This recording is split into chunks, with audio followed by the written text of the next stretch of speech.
एवढं कळतं की गाडीमध्ये बसल्यानंतर सीट बेल्ट न लावता बसणारा सीट बेल्ट लावून बसणारी व्यक्ती विमान प्रवास करताना इतकी असुरक्षित असू शकत नाही.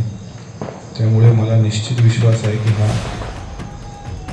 धोकं नव्हतं, हा धोका होता.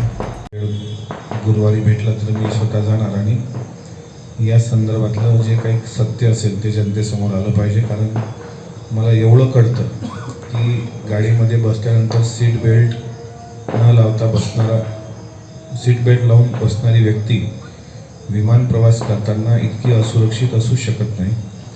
त्यामुळे मला निश्चित विश्वास आहे की हा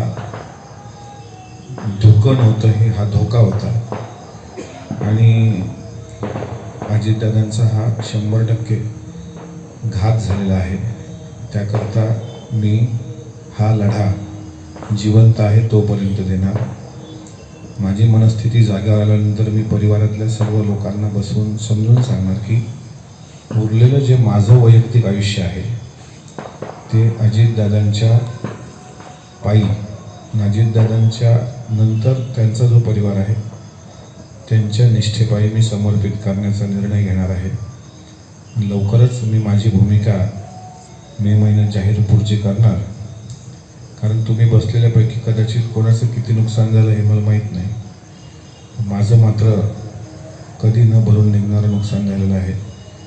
मी माझ्या वडिलाचं धनुभाऊ फक्त या 1.5 वर्षात दुःख विसरलो होतो. पण हे दुःख मी जिवंत आहे तोपर्यंत काही विसरू शकेल असं मला वाटत नाही.